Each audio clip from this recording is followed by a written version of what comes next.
Hello, everybody, and welcome to the first episode of Stories of Service, ordinary people who do extraordinary work. And I am the host of Stories of Service, Carpenter. And today, as we always do, I have an amazing guest, but an amazing guest in person. I'm so excited. Hi, everyone. I'm so excited to have my friend Lesley Lykins. It's only about my in-person guest, but one of the most amazing parts about going downrange and being in other places like Germany, for example, is that I get to talk to people in person. And I'm excited. I'm going to read you a little bit about Lesley Lykins, and then we are just going to get into the questions. And feel free to put your questions here in the chat window, and we will get to them if we can. So here we go. Lesley was raised on a farm in Ohio, and she grew up learning how to milk goats. She accepted a Naval Reserve Officer Training Corps scholarship to Boston University as a method of escaping Ohio. After graduating with a degree in general management, she started her career driving warships for the Navy. After 3 years in the Navy's Surface Warfare Committee, for which I am also a member, she was selected as one of the Navy's 200 public affairs officers. She has collaborated and led major Navy outreach opportunities, including New York City Fleet Week. She ended her active career in the Navy standing up for the Navy, their social media program. As a civilian, she was blessed to be introduced to the Customer Experience Professionals Association, CXPA, serving as the association's executive director and marketing director. As part of her Navy Reserve obligations, she deployed to Afghanistan in 2018. She then launched her podcast, When Sacrifice Calls, on the 1 year anniversary of her homecoming from that deployment. The show features stories of military reservists and National Guardsmen. She served as the director of PR and communications for South Bay Hospital in Sun City Center, Florida, as the hospital responded to COVID-19. In 2021, she completed a Navy Reserve tour at U.S. Central Command and reported to the Navy Office of Information for Commander 6th Fleet as a unit executive officer. Then, on the home front, she spends her time fundraising for the Cystic Fibrosis Foundation, participating as a leader in her church, and is a wife and mother of 4 children. In May, she and her family moved here, where we are now, to Stuttgart, Germany, when she accepted a consulting role with Booz Allen Hamilton. Welcome, Lesley. Thanks. Thanks for having me here. I'm glad you came all the way to Germany. It's amazing to be able to do this live and talk to you. So the first thing I always ask my guests who are military is, so you're from Ohio, which I'm from Columbus, and Ohio, as many of you guys know, talked about before, isn't really a town that is that, or a state rather, that is that associated with military service. It's not like Norfolk or San Diego, or I guess the Army, South Carolina maybe, or some of the Texas. But what was it that inspired you to join the Navy? Yes, first and foremost, my father. So my dad was in the Navy before I was born, but he would still carry all of that terminology with him. So he would wake us up, say, "Beverly, all hands, see it out." Like, and my siblings and I would jump out of bed, right? And he would use terms like "dunk" and "other great Navy terms." So I grew up listening to that, and I was actually born in San Diego, and we moved to Ohio when I was 5. And from the minute we set foot in Ohio, I told my parents that I would go back to California, that they were crazy. Why on earth would anyone do this? And so I was dead set on getting myself back to San Diego. And I really didn't think about the military until I was in high school, and a midshipman actually came and spoke to us in school. I think I was a junior at that point in high school, and she came back and she spoke to the class about what it was like for ROTC. And I think she might have been at Miami University or something like that. And I remember going home and thinking, wow, this is kind of an interesting idea. Like, they pay for your full college tuition. Right. And I don't have to go to Ohio State University, although I love the Buckeyes. Yes. Right. They're like, go Bengals. Today's a big day for Ohio. So. Yes. But I went home and I had a conversation with my parents, and I just remember saying to my dad, like, I don't know if I have the personality to go to war, though. Like, this is the military we're talking about. Oh, yeah. And this was, I think, late 1990s. I distinctly remember my dad saying to me, "Oh, Lesley, we're in peace. You're going to be on a ship. Oh, nothing's going to happen. You'll never touch a gun ever." Right. There's no reason to be concerned about that. Yes. And so I thought, hey, this is the way I'm going to go. So I did. I went ROTC, Boston University. Oh, and I am so grateful for that. I mean, it's interesting too because your family has a history of service and you grew up learning about it, but it wasn't until someone else reinforced it. And I tell my husband all the time, he gets mad because sometimes I don't listen to him, and then someone else says the same thing that he says. He's like, he's doing it because someone else said it. And it's, no, it's because somebody else is reinforcing what was already ingrained, and it was because of that and being ingrained the life of service that you decided to join. So you enlisted, and no, you went to ROTC. You graduated from ROTC, and then you became a search warfare officer. Oh, I went right to San Diego. Yeah. Wow. And you went to which ship? I know I read it. The USS Elliott. Okay. It was that's an interesting story. My friend, so this is 2001. I mentioned in 2001, and my best friend and I, who was also in Michigan, for ship selection, like hours before we got to select our ship, we were on the website trying to find out if the ships were co-ed. Yeah, a lot of times they were. Cruises, Yeah. where it was all male crew. I remember. I knew for certain from the prior year's cruise that I did not want an all male crew. So we're on these early 2000 websites that barely existed. We're trying to find photographs to see if the crews are Right. And so we chose that ship together. Thinking, well, at least we'll be together. Right. What? And so we did. We showed up in San Diego, and it was a late Friday afternoon, and you're dressed in your summer white, like, super nervous. We're walking up the brow, and like, you still lose this, and you still lose that. Right. And like, I remember saying, and we're here to report aboard. And the guy was this crusty officer. Like Friday afternoon, everyone had gone home. He's reading a romance novel. He doesn't look up from the romance novel. Oh, he goes, no. You have the wrong ship. You don't have girls on this one. And I remember saying, you do now. Like I had this such a Oh my God. We were the first two females on the ship. And it is so amazing to me how much the Navy has changed over 20 years. That's such a great question. I got asked that question on the podcast the other day. It's like, when you've been in as long as we have, it's crazy to see the changes for women from where we started, where, you didn't know if you could find a ship that would have the berthing that would accommodate women to, well, it's just accepted that, it's standard practice. Right. Everyone is going to have room and you are going to have a spot on the ship. So what was that first tour like on that ship, being the only two females? It was awkward at first, but I mean, the crew really embraced us. I think we found our own footing. There was lots of pieces that were expected. I mean, they had to evacuate, or they had to take two department heads out of their staterooms so that the ladies could have the room, had to fill the shower, right? I mean, it was awkward, but I think once we became part of the crew, it didn't matter. It didn't matter because you were doing your gender didn't matter. Right. You were part of the mission, part of the team. Yeah, I'm just thankful for that experience. The fact that I wanted that crew to experience. I wanted the crew to experience where I did too. You have a close knit team that all knows each other and they're working towards one common goal. And we had a phenomenal commanding officer, and I mean, like, he made all the difference. It does. Leadership, as we always say, leadership makes or breaks organization. And I too went on a destroyer. He's known Admiral Brad Cooper was my commanding officer, and he made that experience so amazing. I mean, he's the reason why I'm a PAO today. I mean, he was all about me flat transferring. Okay, so that's the next question. So you went from the DDG, and you were you Cloud GPAO? 80 Sprint class destroyer. Oh, now. All right. No, I was killing time during the summer before they sent us to S.O.S, and we were supposed to shadow some of the other junior officers. And the officer shadowing had this drawer in his stateroom filled with letters, hundreds of letters that had been sent to their ship over the years. Some of them had money in them because they wanted a ball cap. And so I spent that whole summer answering letters and like sending people ball caps and answering letters. And they're like, oh, you should definitely be flat on PAO. And so I was like, oh, great.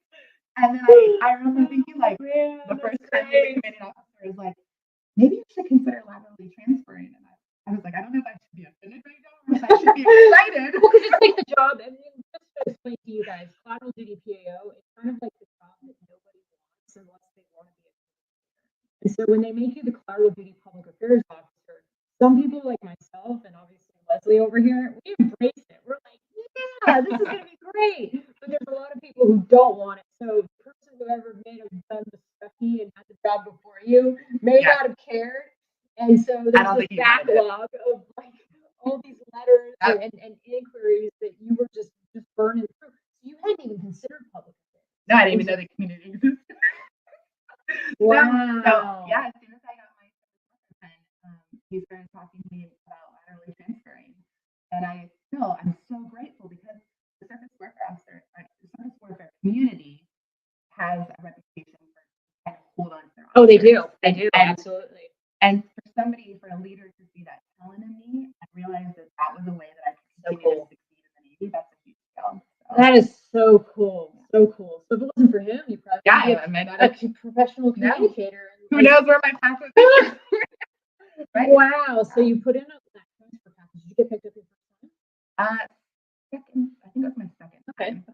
It was right I before. got picked up second time. Yeah, I think it was right before my second year. I was extended on the first floor, and then it happened, and because I was extended for the third year, and I got picked up, I was able to work in the public affairs.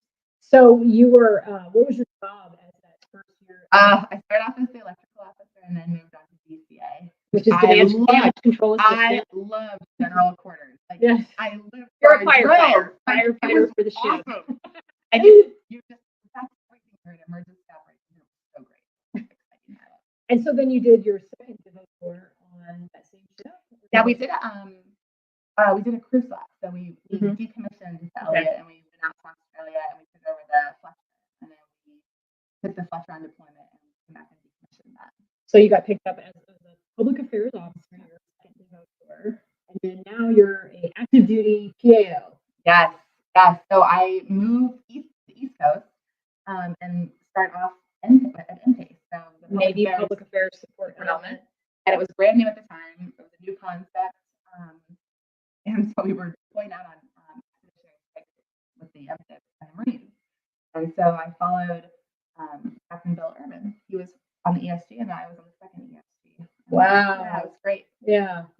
I've also done some amphibs as well. And that ship's decommissioned too. Like, I feel like every one of my ships that I ever served on is now decommissioned. It's crazy. Wow. Wow. And at some point you ended up at the Pentagon.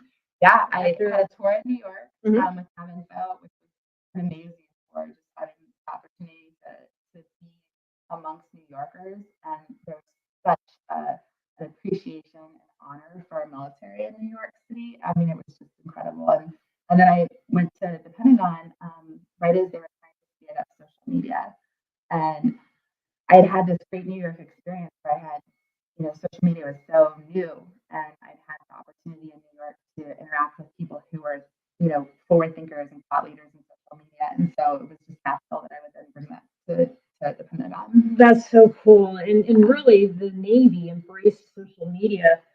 I mean, not to slam the other services, but I know, and we had an actuating event. We had the Haiti earthquake, right? That's really what launched social media, because that was when we as the Navy at least realized, oh shoot, we really need to communicate with our publics about what we're doing to respond to this earthquake. I mean, and just how quickly information moves, right? I remember we had a 24-hour watch, and we had a public affairs officer in that watch, and we had set up a Twitter list of all of the responders, right? All of the government agencies that were responding, all of the military that was responding, and they had asked a question in the watch about, when the Comfort was going to start taking on their first patient, and the operators were like, oh, tomorrow morning at whatever time, and it was the public affairs officer who said, sir, and she's in the back of the ring, right? And she's like, sir, and he was like, who's this? Oh, the PAO. And she goes, sir, they're actually taking their first patient right now. And everyone looks at her and they're like, what are you talking about? Because they just tweeted it out. And it was that kind of power of communications and how rapid information is moving. I think they're really starting to say, okay, we need to really consider social media. That's so interesting, because when social media was becoming a thing, I was a very, very junior PAO. I was an instant fleet, and that was back when we had an executive officer who had a blog. And I remember everybody thought he was the executive officer on USS Russell. And I remember thinking man, he's so on the leading edge. He's got a blog. No one can believe that somebody back then would have a blog site. But it's very interesting to have been around communication at a time when people weren't using these tools.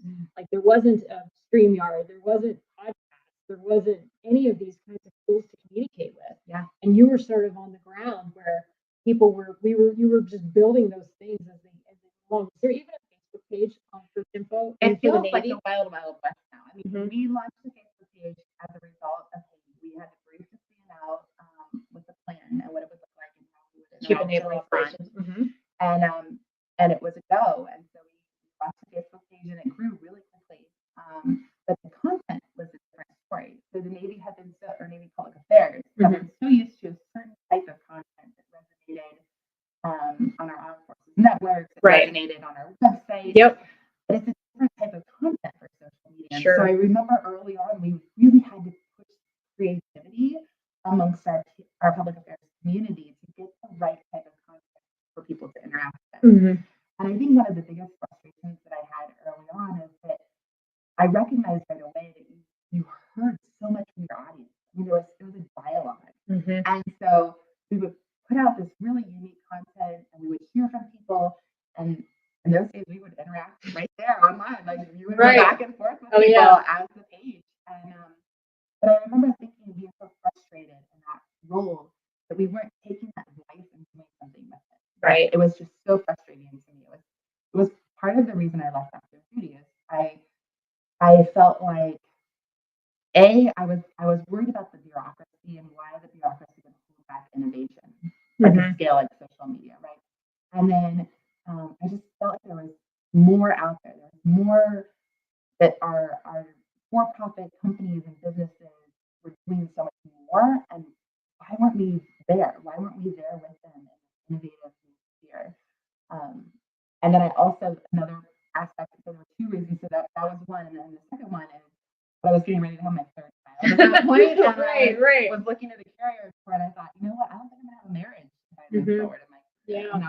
I had always told myself that family will always come first. I have to prioritize my family. That just morally, that's what I hold dearest. Right. And so I left active duty at that point. Wow. Wow. That's been a really hard decision. It was a crazy decision. Yeah. I don't regret it though. It was the right decision for me. Absolutely. And you didn't completely leave the service. You ended up going into the reserves. Yeah. So it was this was 2011, and they were looking to try to hold on to the active duty experience and knowledge because we were still fighting wars. We were still mobilizing people, and so they offered this great deal. Smart thought, maybe. They offered 3 months of childcare if you affiliate with the reserve, and then there's no obligation of time, so you can leave at any time. And I was super pregnant at the time. Hey, this is a great deal. Like this will carry me over until I get on my you get a civilian job, insurance. And so I said, hey, I'm all in. Whatever I need to do, this is great. Wow. Yeah. The irony is the reserves have more bureaucracy than the active duty. But you guys do get very sexy assignments. Yeah. Yes. And speaking of well, I wouldn't say sexy, but very challenging and very just very, very challenging and hard assignments. What you ended up going to Afghanistan as a reservist, correct? Yeah. I continued having babies for quite a long time, which kept me from deploying. But then it became my turn. And so in 2018, I mobilized as a reservist to Kabul and was in the Resolute Support Headquarters. And I was a 9-month deployment. So what was your day-to-day like over there? It felt like a regular deployment where you're just living and eating work. And I mean, it's nice. I mean, it's kind of nice in the fact that like somebody else does your laundry for you and somebody cooks your food for you. Right. So like that's lovely. But I mean, man, you're away from your family. And at this point, like I had never planned to deploy with children. I mean, that wasn't in my yeah. And at this point, you had 4 kids, right? So I think an important thing to note is that the thing that kept me in the reserve after I had the baby was the fact that child, my third child, had cystic fibrosis. And so that requires a huge amount of medical coverage, lots of medical expenses, and just that you can't do childcare. I mean, you really can't. And so putting my family first meant deploying I think I knew that it was going to be hard for our family, but I think I underestimated how hard it was. And so at that point when I deployed in 2018, we had 4 children. My oldest was in 6th grade, and then I had a child turned 3 like the week before I deployed. Wow. Yeah. Wow. And you were gone, like you said, 8 months? Yeah, 9 months. Oh, 9 months. Very Wow. That's crazy. And this is an example of like where your husband had to step up, and Yeah. obviously he was the primary caregiver, right? While Yeah. you were gone, and Yeah. did he go and visit family and stay with people where he could have some support? So that's the interesting thing about reservists and mobilization is that unlike the active duty experience where you train and you deploy as a team, or Right. what my experience had been on a ship where your whole ship goes, right? Yep. You lead up to it. You Yep. And experience you have it. this family All of your readiness families group are back, and they're ready. everything. Mhm. As a reservist, it's not like that at all. I mean, you're an independent individual who is going overseas to deploy to a war zone with people you've never met in your life. And meanwhile, your family is back home, like in the same situation in Ohio that doesn't understand the military at all, Wow. running their regular life, but you're just not in it anymore. And the same goes with your employer. So, I mean, I had a job that I just, I loved. That was my 5th child. It was something that I helped grow and build, and I love the people that were part of it. And it's so hard to try to explain what going away is going to be like for them, and then to try to anticipate your employer, to anticipate how they're going to move forward without you for the next year, your family, to anticipate, how is your husband, how are your children, how are your parents going to handle the deployment? Mhm. And so you do your best, and you try to come up with things like I read stories to the kids, and we put them on YouTube so that they can go in and hit a story if they wanted to have their mom reading them a story. Or one of the things that I did before I deployed was I had they had a mommy and me day each one of them. And so I would take one of them out of school, and it was their day, whatever they wanted to do. If they wanted to go to Taco Bell for lunch, that's where we had lunch. If they wanted to go bowling, right, we went bowling. Yeah. It was a full day of whatever activity They wanted chose. to do. Yeah. And then literally the day before I left, the day before I deployed, we had a monster birthday party where we had all 4 of them celebrated their birthday at once with all of their friends at the local YMCA. It was just this. Going back and I kind of think you're insane. The day before you left Afghanistan, you're having a huge birthday party. But it was awesome. It was great. I could see everyone in our community. Yeah. And we lived in a small community in Ohio, and so people knew that I was going to be gone. They were on board to support. There were so many people who loved the children around us. My parents lived 30 minutes away. We were in a really strong church that just embraced the kids, their friends' families embraced them. So there was just a lot of love around them. But what I learned is it wasn't enough. It was not enough. Yeah, I don't think it's ever enough. You bring up such a great point about the fact that you're basically just supporting another work organization that's really not your own. You're not part of that unit. You're just going to augment that unit, and then you go back to a completely different unit that hasn't been through or hasn't gone through those same experiences.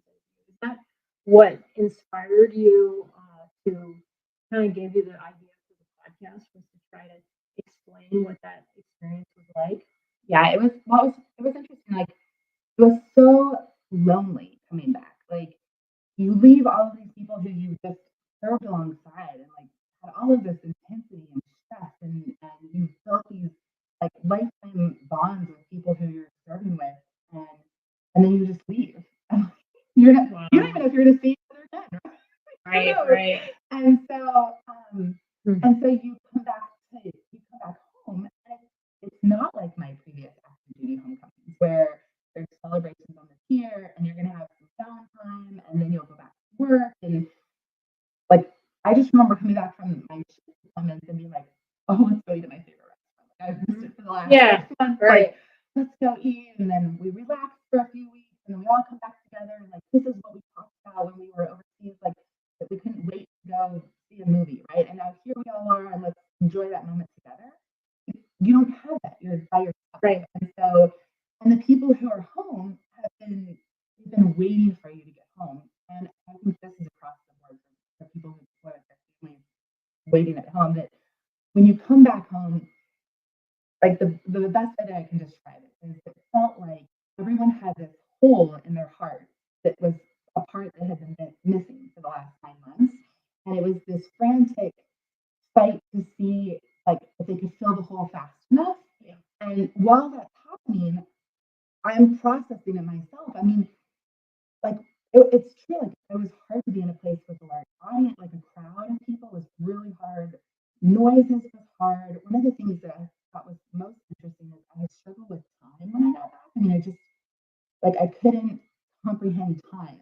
And it was so odd. I'd be late for every appointment. Like it just didn't register correctly. And my marriage was destroyed. Like I thought for sure that we weren't going to make it. Like I got home, I left thinking that we had the strongest marriage in the world and that this was going to be no problem for us. And I came back thinking, I don't know if we're going to be married 6 months from now. Like, and my children had just gone through a year of having one parent and not their mother there. And I mean, it was just terrible. And so, and you don't have anyone to turn to. Like, there's nobody there that understands it. So it was like my friends circled around me, like my family was there. And so eventually you process through all of it. But it's so isolating and it was so unexpected. I think I've never thought about part. that experience for a reservist versus us active duty. Yeah. And how different that is when you guys go back and you're in your civilian day-to-day lives. Nobody really understands what you went through. Whereas I have a bunch of other active duty friends and coworkers even who have been on that same mission with me. Right. And they're experiencing and feeling everything I'm feeling. So I've never had that experience. And the same for your family members too. I mean, my children are in a school without other military children. So, having your parents go away for a year and then come back, like, that's not something that's normal in their school either. Right. So the whole thing was it was very lonely. And I remember thinking like, once I was able to get through the immediate trauma of it, I felt like there needed to be a way to help the active duty better understand what a reservist life is and the nuances that maybe you don't understand when you're on active duty. It was something I really appreciated once I became a reservist. And I thought, I'd worked on active duty, I'd worked with so many reservists, and I had never fully understood. You never think about the fact that this person who's come in a uniform to fill in for somebody for the next you don't weeks, think about what their support background is. You don't think about the fact that they have an incredibly demanding job that they do. It's just as demanding as your day-to-day active duty job. And now they're adding this piece on as well. And it's like, I just never appreciated that when I was in active duty. And so part of launching the podcast is that I wanted the active duty to better understand that struggle and to support that piece more. And then the other half of it was I wanted other reservists to understand that they weren't alone. And like, I'm sure that my experience was not a single experience. Like, and what I learned during my podcast. I was gonna say, like, how many episodes have you done so far? Oh, I don't even know. I don't know. I want to say around 20. I don't know. I'm not sure. 20 or 30. So what has it been like? Like listening to these stories? Heartbreaking, healing. So many people have gone through so much of that, and it, they thought that they were the only ones that were going through that type of pain, and it's lo and behold, like everyone is. And so just to know that you're not alone in that journey, that there's other people that understand it, I think has been really powerful. And then just to hear about what people are willing to take on and to sacrifice because they hold our country so high. Right. And they, that esteem for the United States of America is driving them to take on so much more in their life. And it's a really powerful thing to hear. Yeah, it's definitely being a podcast host. You feel like you're holding people's stories sacred.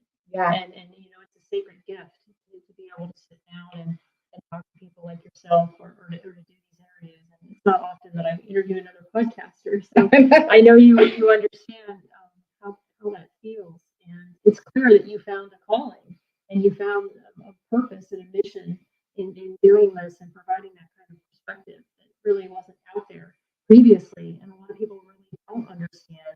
Like I said, even as active duty, we get the reservists to come in, they do their time with us, but then they're not really part of the team afterwards.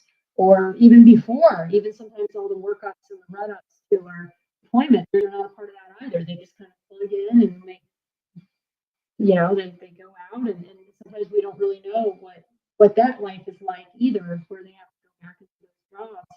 And so you did the podcast for a little while and then your life changed again. Yes. Oh my gosh. So I think a piece of it too is you have these parallel lives. So as I'm going along in my Navy Reserve, I also have a civilian career as well. And so for a 7-year period after I left active duty, I served working for an association of customer experience professionals. And it was really amazing that, how it fell into place. And it was exactly what I'd been missing at the Pentagon. So as I was listening to these people's voices through social media, I was so frustrated that we weren't doing anything with those voices. I left active duty and I realized, oh my gosh, corporate America is doing something with those voices. They are listening to them and they are adjusting based on that feedback. And it was just such an aha, and I just felt so excited to be a part of this customer experience movement. And so I worked for this association right up and through my deployment. And so when I came back from deployment, my job had shifted. The board of directors for the association decided they didn't want that role any longer while I was gone, which, you make decisions when people are gone. And so it caught me completely off guard. And so can you give me an example of, like, when you say customer experience? Yeah. Like, what can you give me, like, a tangible example of what they would do? Sure. Yeah. So your customer experience professional is a person who's working within an organization to build that experience to make your life as a customer easier and better. So when you park your car at Target and you walk in and you're looking for a shopping cart and you find your shopping cart and were there enough parking spaces? Was the cart clean? Did you feel you welcomed as you're shopping through? Did you have a bad experience at the self-checkout? All of those customer surveys you fill out, all of that data. So it goes to a company like yours. So we bring together the professionals. So like PRSA brings together public relations and communicator. Customer experience professional brings together those two customer officers and all of these. Interesting. Yeah. That's a whole area of expertise I never really thought about. It is fascinating. And the dynamic of the people that are doing this type of work is they're very empathetic people, because you have to think about, your customer and you have to put yourself in their shoes. And then they're also very mathematical, looking at the data and the analytics. And it's a really awesome group of people that specialize in customer experience. It's an awesome community. For all of you CX people out there that are watching this, I miss you. No, that's really cool. And so you did that. You came back from your deployment and the job wasn't there. So what's been the next step? It was a time to shift. On the home front, on the job front, I came back in a completely different frame of mind. And so we did something dramatic. We just decided to sell our house and move to Florida because that makes so much sense. And did you know anybody down there? My brother lives in St. Pete, but I had actually gone down to drill at Central Command, and it was beautiful, and it was April, and Ohio was horrible. And so when my husband and I got back on the plane, we looked at each other and we were like, we could live here, and we decided, let's live here. And so we did. We just sold everything and we moved to Florida. And so then in Florida, I was looking for a new job, and I started an MBA. I felt like learning or doing something different. I needed something to re-engage me, and I'm still trying to process this whole homecoming. I feel like the homecoming was more traumatic than the deployment itself, which is interesting. And so I ended up taking a position at a hospital, and the hospital is a smaller hospital that's in an over 60 community in Florida. Okay. And so, a retirement community. The hospital is a kind of a smaller hospital, but kind of a bigger company. And I'm their public relations person. And I'd never worked in healthcare before. It was fascinating. I was so intrigued by the idea of seeing healthcare in action. Like, it's something that we had talked a lot about in customer experience and patient experience. Is a big deal. And then, it was just an area that I didn't have experience in. I thought would be really fascinating. And the senior community. I mean, we're all going to go there. I know, right? That community. I loved the so you were probably like, I would love to work with seniors just because I also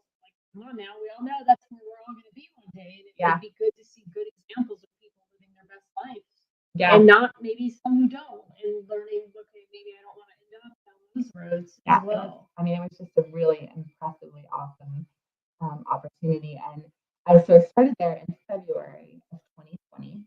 People were just starting to talk about COVID. And one of the funnier things about this is I remember going in on my first day, and at the hospital, they do a bunch of tests, right? They have to test you for your immunization to all different kinds of diseases.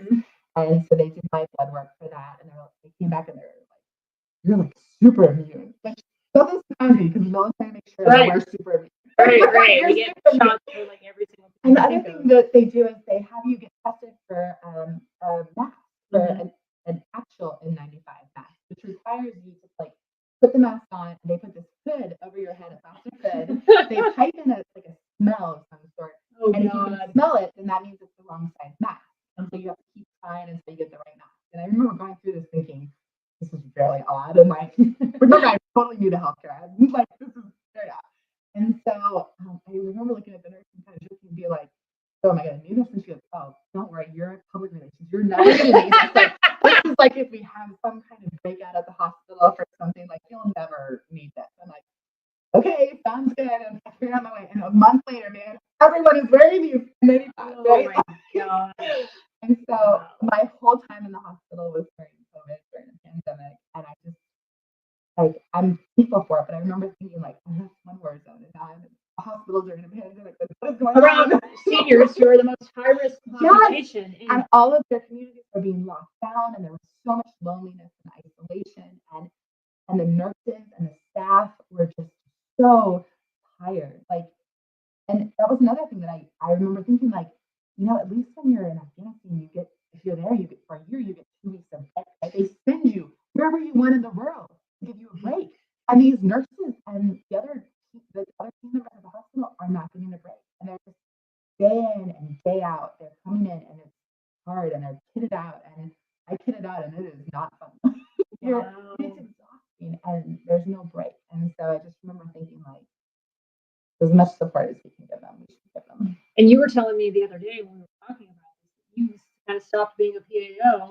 Yeah, there's moments when you have to help the team. And so I remember one night I was there late, and they needed somebody to transport a COVID patient from the ER up to the rooms. And so you fully kit out, and you're transporting the patient up to the rooms. I mean, because in a small ship, when you everybody just does everything, right? Everybody has to help, and so it's the same. I mean, yeah. What a great experience, though, and what you've had just such an interesting,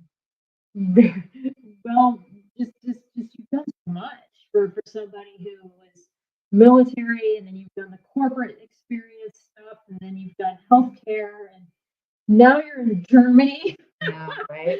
It's amazing. I mean, you've just gone to so many places. So how did you end up from corporate?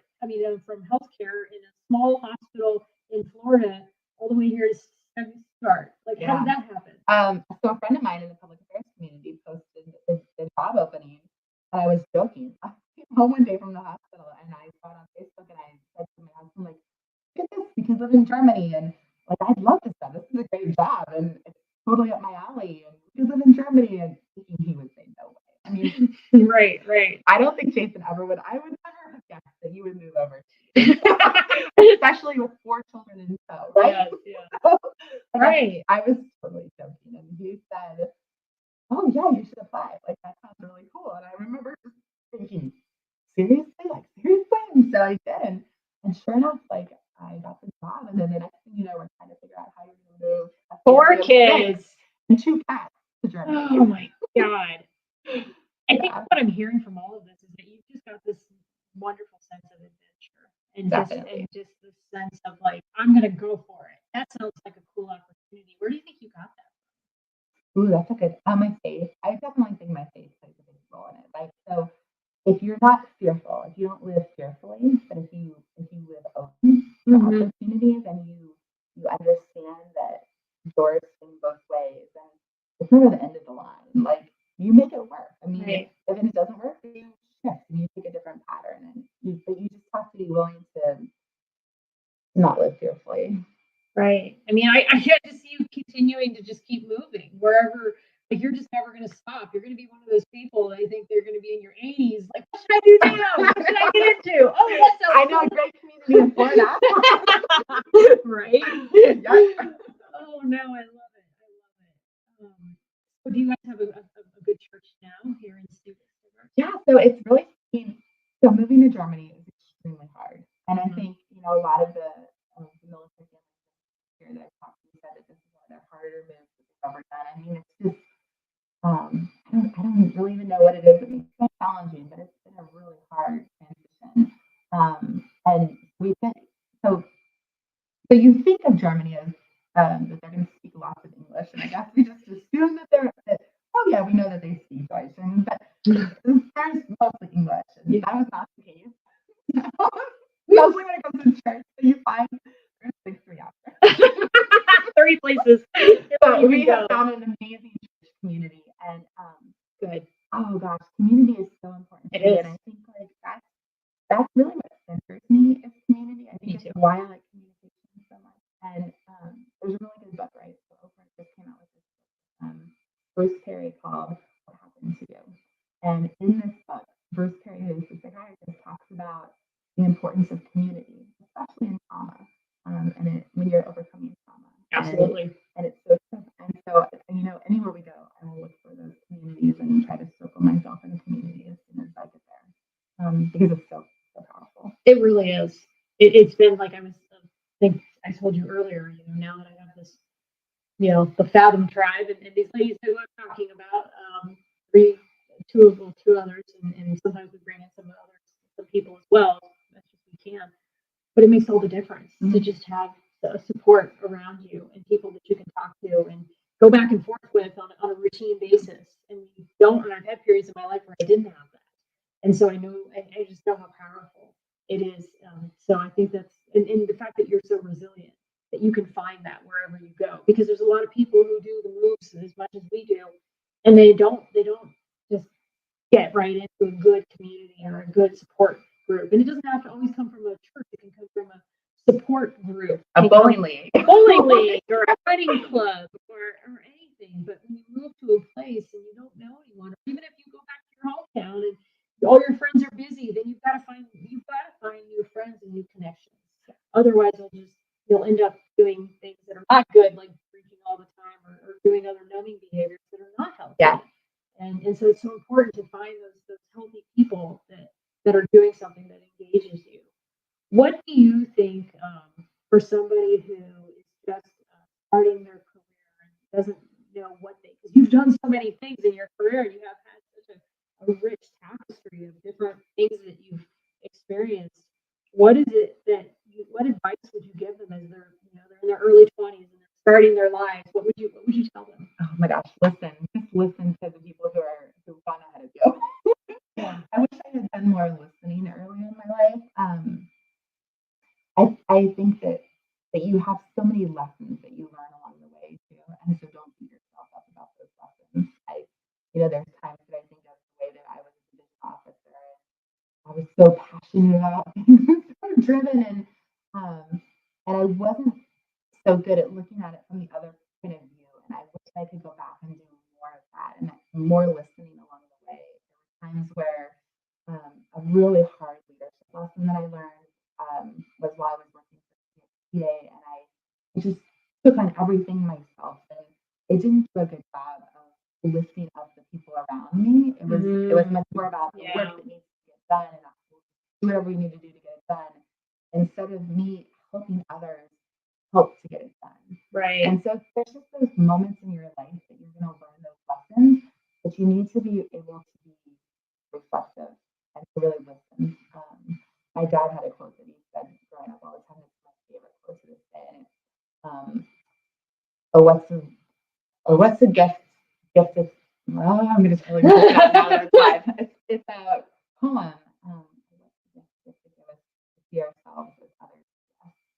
And it's so true. Like, you need to step back and understand how other people are viewing you and take that in and understand why it's happening and how do I develop out of that. And be okay with that. Like, be okay with listening to other people and letting, the the wisdom of others help influence you.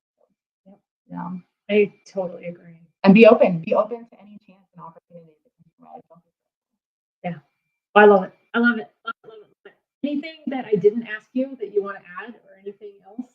No, I mean, I'm just so happy to be a part of your podcast. I'm I so know. proud of you for doing this. I mean, know. it's brilliant to bring stories out in the world. And so I'm thankful. Thank you. A lot of you guys don't know this. I think I mentioned at the beginning, but I had a call with Lesley about 2 years ago saying, I really want to start a podcast.